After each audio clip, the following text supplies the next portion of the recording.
Tantor Audio, a division of Recorded Books, presents 19 Minutes to Live, Helicopter Combat in Vietnam, by Lew Jennings, narrated by David Colacci.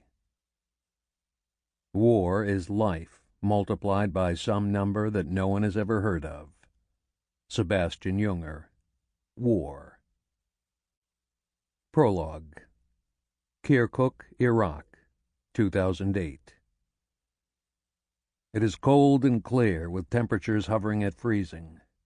The stars are glistening against a dark blue sky, silhouetting the before-dawn twilight.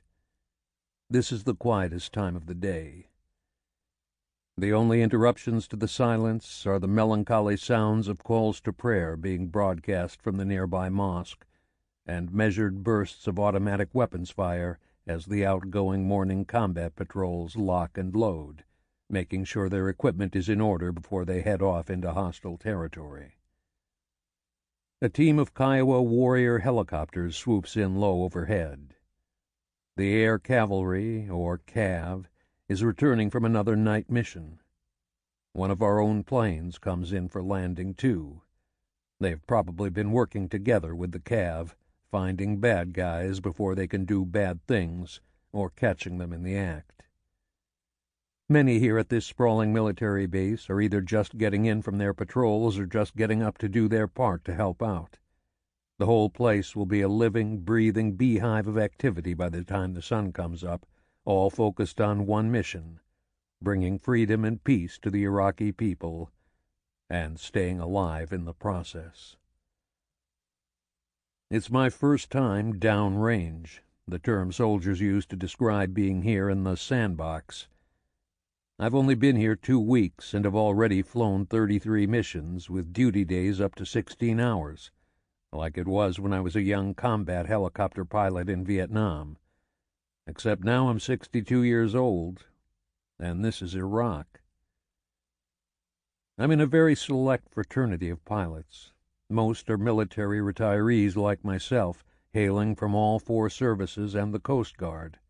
All volunteers. All combat experienced and well-trained, most in their 50s, some, like me, in their 60s and even 70s.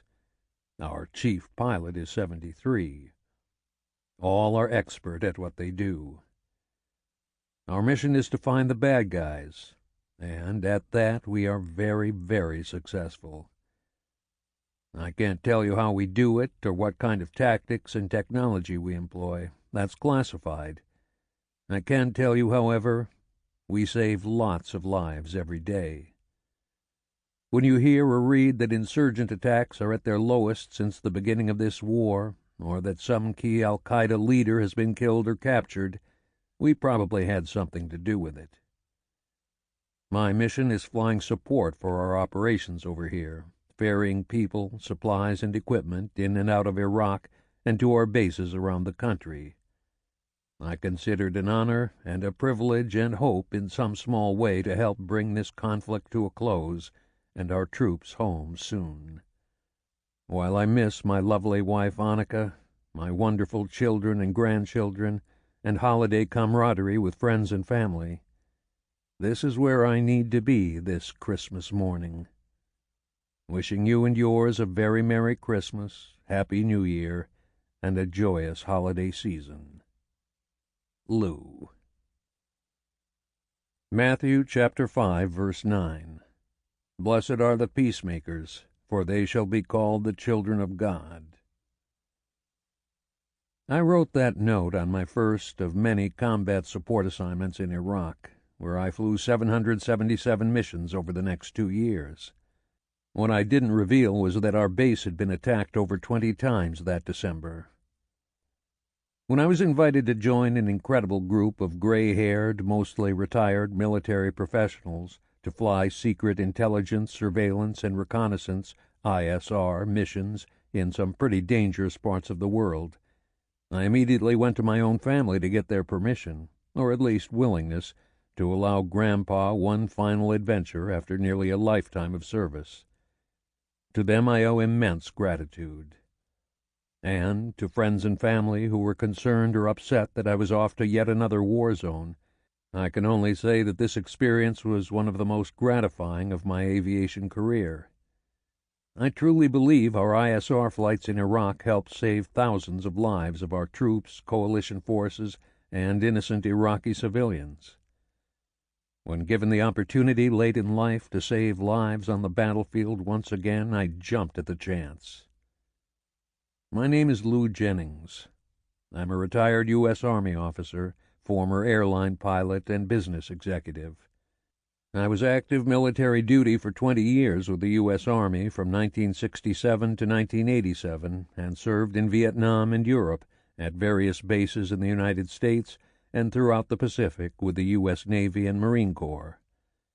My combat experience included 726 helicopter combat missions flying Cobra gunships in Vietnam, for which I was awarded over 50 combat decorations, including 3 Distinguished Flying Crosses and 36 Air Medals.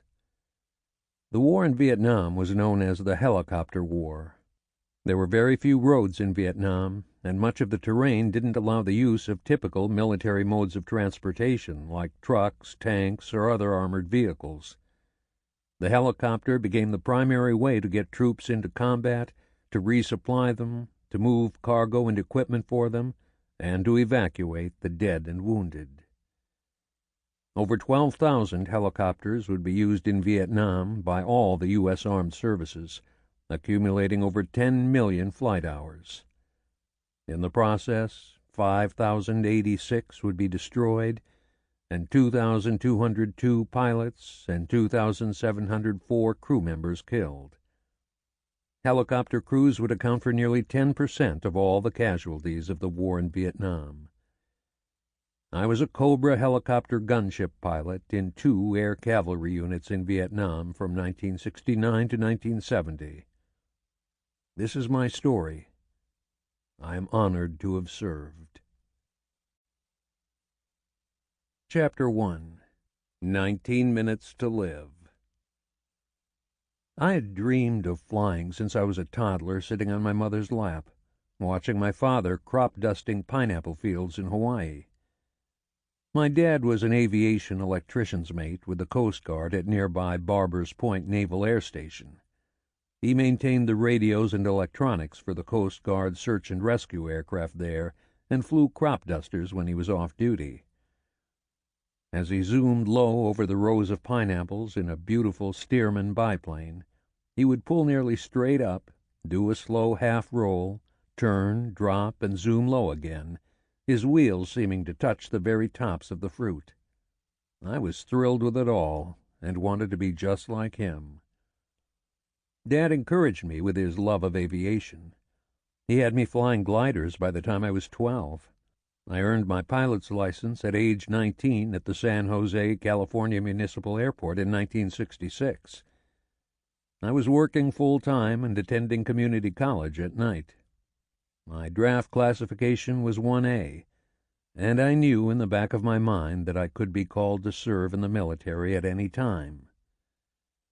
The following year, in the spring of 1967, I thought the worst day of my life had arrived. I received my notice to appear for induction into the military. I was 20 years old. The Vietnam conflict was escalating rapidly and the draft was in full force. Young men had to serve at least 2 years in the Army or Marine Corps. They could sign up or enlist for a longer term for specialty training or join the Air Force or the Navy. Most draftees trained as Army infantrymen and served in combat units carrying a rucksack and a rifle. As I stared at my induction notice, I decided that if I had to serve, I would rather fly high with the Air Force than be an infantryman on the ground carrying a rucksack and a rifle into combat. I headed straight to the Air Force recruiter's office to sign up. With my head held high and pilot's license in hand, I strutted into the recruiter's office. "Hi, I'm Lew Jennings. I have a pilot's license, and I want to fly high with the Air Force." The recruiter just stared at me for a moment, then, stifling a smile, said, "Okay, son, are you a college graduate?" "No," I replied. "I'm too young."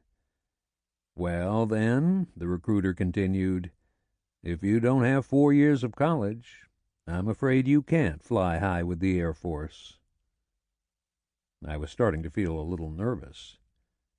"We do have plenty of other great jobs for you in the Air Force, though, if you qualify," he started explaining. I told him I only wanted to be a pilot. "Tell you what, then. Why don't you go next door and talk to the Navy?" he said as he escorted me out of the office. Blue Angels? Hell yes, I thought, and rushed next door. As I entered the Navy recruiting office, there was a chief petty officer at a desk to the right and a Marine Corps gunnery sergeant to the left. Both of them looked really sharp in their uniforms, with lots of stripes on their sleeves and ribbons on their chests. "Hi, I'm Lew Jennings," I announced. "I have a pilot's license, and I want to fly in the Navy." They looked across at each other. The chief smiled. The gunny just rolled his eyes. The Navy chief looked me up and down and then asked if I had 4 years of college. "No, I don't have 4 years of college. I'm too young. That's what I explained to the Air Force." "Well, son, if you don't have 4 years of college, you can't fly with the Navy or the Marine Corps either." My lips started to quiver and my legs were getting weak. Visions of the Army with a rucksack and a rifle were filling my head. Then the Marine Corps gunny, who had just stared at me without a smile, rose from his chair, came over and put his arm around my shoulder. As any Marine will tell you, he would only do that if you were not in the Marine Corps. Otherwise, you would be in for a real ass-chewing. The old gunny must have been taking some pity on me. "Son, if you're really set on being a pilot, why don't you go next door and talk to the Army?" "The Army?" I stuttered as I tried to keep my composure. "Do they have airplanes?" I asked. He hesitated. "Well, they have these things that fly called helicopters," he replied. "And they need a lot of pilots." He smiled for the first time. Little did I know that it was reported in the media at the time that the average life expectancy of an Army helicopter pilot in combat was only 19 minutes. I thanked the gunny and the chief as I left the Navy recruiting office and reluctantly headed next door to see the Army. As I entered the door, there was a staff sergeant directly ahead, sitting at a desk with an American flag on a stand and recruiting posters behind him. One of the posters depicted helicopters filling the sky, flying soldiers into combat. "Hi, I'm Lew Jennings. I'm a pilot and I want to fly in the Army." I had barely gotten the words out of my mouth when the sergeant leaped out of his chair, extended his hand, and with a big smile asked, "Are you a high school graduate?" I said yes, and he immediately exclaimed, "No problem. If you want to be a pilot, we can make you a pilot. Sit right down here, son," as he pointed to a chair by his desk. Wow, what a change. What followed was a whirlwind of paperwork and explanations about the Warrant Officer Rotary Wing Aviator course. The Army needed pilots. Only a high school diploma was required, followed by a few tests and a physical examination, and I would be on my way to a career as an Army helicopter pilot. I was ecstatic and couldn't sign the papers fast enough. With the paperwork completed and visions of flying helicopters firmly planted in my brain, I started to get up to leave. "Hold on," the sergeant commanded. "There's something I need to emphasize before you leave." Uh-oh. I didn't like the tone of his voice. "In the Army, you are a soldier first and a pilot second." He was being very serious. "What's that mean?" I asked. "That means you are a soldier first and always. You will be sent to Folk Polk, Louisiana for basic combat training as an infantryman before you attend flight school. Then, if you fail flight school, you will be sent to Vietnam with a rucksack and a rifle." I was in shock. My worst nightmare. What was I getting myself into? "Not to worry," he said, with the same sly grin that the Marine Corps gunny had shown before. "You're already a pilot, and you shouldn't have any trouble getting through flight school." With that, he sent me on my way and said he would be in touch. As I got into my car, time came to a standstill. Wow, what the hell had I gotten myself into? I guess I'd better tell my father. I broke the news to my dad, Wilson Jennings, that I had signed up to become an Army helicopter pilot. I thought he was going to have a heart attack. He was furious. My father was retired Coast Guard. He had served in the Merchant Marines as a young man, then in the Coast Guard and Navy during World War II, continuing his active duty in the Coast Guard after the war. His last assignment was Command Master Chief of the Coast Guard Air Station at San Francisco, where he retired in 1957. Dad had come from a long family lineage of service to the country. 3 of his brothers had served with distinction in the Marine Corps. He was really upset that I had joined the Army, although he calmed down when I told him I had been turned down by the Air Force, Navy, and Marines, and that the Army was my only option for flight training. After a week or so, my father called me up and asked that I meet him at the airport in San Jose, California, where I had learned to fly. He had arranged for my first helicopter flight so I could get a taste of what I was in for with the Army. I sat in the helicopter, marveling at the visibility provided by the plastic bubble surrounding us, trying to understand the mechanics of how it flew. A stick between your legs was called a cyclic, to control movement forward, backward, left, and right. That seemed pretty simple. Then another stick down on your left side, called a collective, you pulled up and down to make the helicopter go up and down. Okay. And the collective stick had a throttle grip at the end of it like a motorcycle. Any time you pulled up or down on the collective, you had to add or decrease throttle to keep the rotor blades overhead spinning at the right speed. This is getting complicated. Then you had pedals for both feet like rudder pedals in an airplane, but not called rudder pedals in a helicopter. They are anti-torque pedals. In a helicopter, the pedals change the pitch or angle in the tail rotor blades to make the tail go left or right, or to keep it steady as you pull up and down on the collective while rotating the throttle and moving the cyclic. Wow, this is really complicated. Needless to say, when the instructor asked me to try to keep the helicopter at a stationary 3-foot hover, I lost control within seconds. My father knew what he was doing that day. He wanted to make sure I was humbled with a taste of how hard it was to fly helicopters. I even entertained the thought that it might be an impossible task. It wasn't long before I got the call from the recruiter to start my processing. Just as he had described, I took all the written tests, received a flight physical, appeared before an acceptance board, and received orders for my first assignment. Basic infantry combat training at Fort Polk, Louisiana, the much-dreaded boot camp. And if I successfully completed flight school, I would maybe have 19 minutes to live as an Army helicopter pilot in Vietnam. Chapter 2. Rucksack and a Rifle. On August 29, 1967, I reported to the Army Induction Center in Oakland, California. This was the real deal. No turning back now.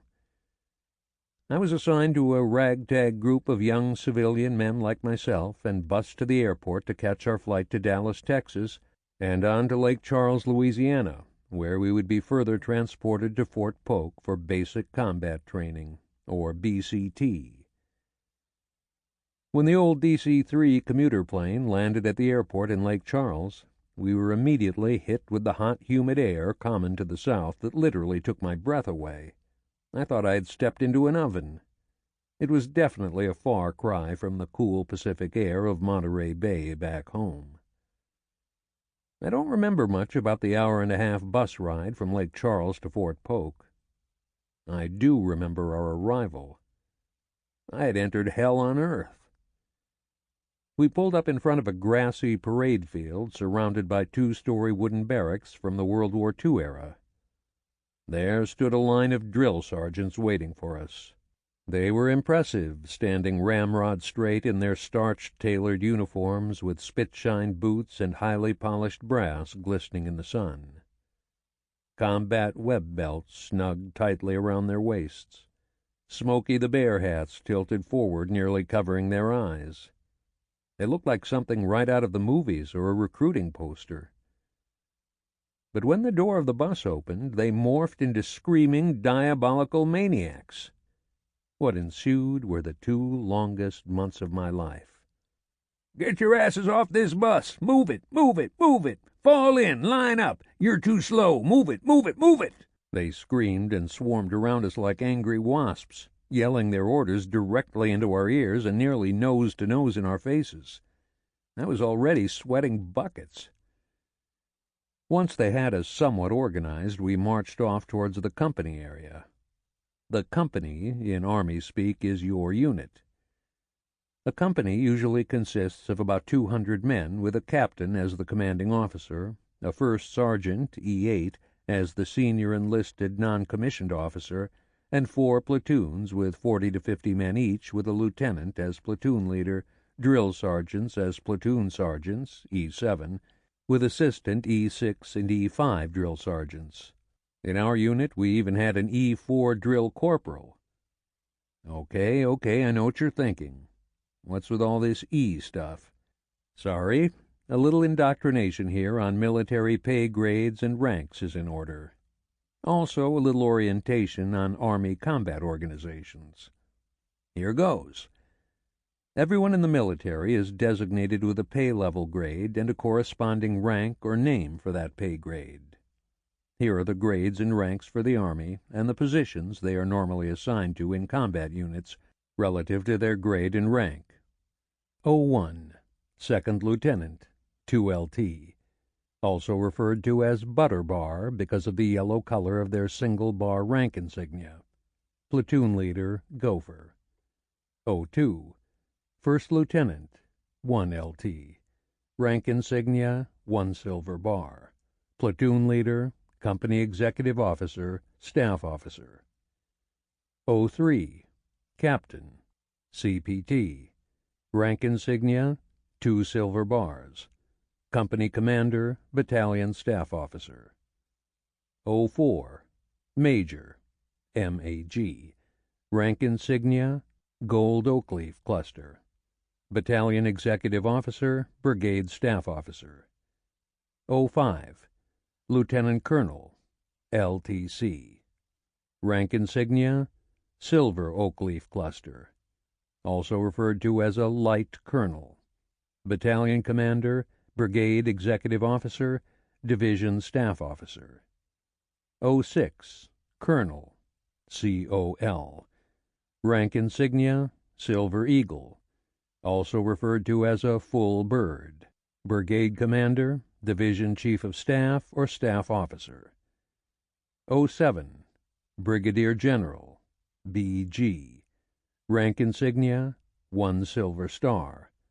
Assistant Division Commander, Task Force Commander, Corps Staff Officer.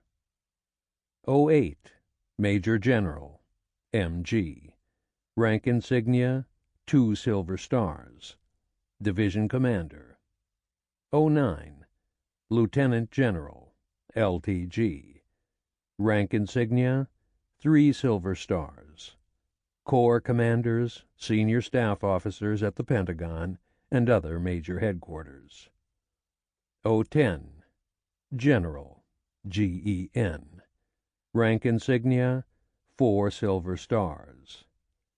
Not very many of these folks around. Commanders of theater commands like U.S. Army Europe and top-level staff positions such as Chief of Staff of the Army or Chairman of the Joint Chiefs of Staff. 011, General of the Army, GOA, rank insignia, 5 silver stars.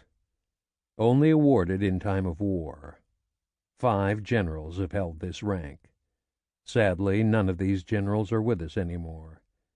Generals Marshall, Eisenhower, MacArthur, Bradley, and Arnold were the last five-star generals of the Army. General Hap Arnold was the only five-star general who was designated both a general of the Army during World War II and then General of the Air Force when that was established separate from the Army in 1947. Enlisted Army soldiers have a structure similar to officers for pay grades and ranks. E1, Private, PVT. E2, Private, PVT. E3, Private First Class, PFC. Rank insignia, 1 chevron, inverted V. E4, Corporal, CPL. Rank insignia, 2 chevrons, Team Leader. E5, Sergeant, SGT. Rank insignia, 3 chevrons, Section Team Leader. E6, Staff Sergeant, SSG. Rank insignia, 3 chevrons plus 1 rocker underneath, like a U. Squad Leader. E7, Platoon Sergeant, PSG. Rank insignia, 3 chevrons plus 2 rockers. Platoon Sergeant. E8, Master Sergeant, MSG. Rank insignia, 3 chevrons plus 3 rockers. Master Sergeant in a staff position. First Sergeant in leadership position. If filling First Sergeant position for the company, will have a diamond in the center of their rank. E9, Sergeant Major, SGM. Rank insignia, 3 chevrons plus 4 rockers.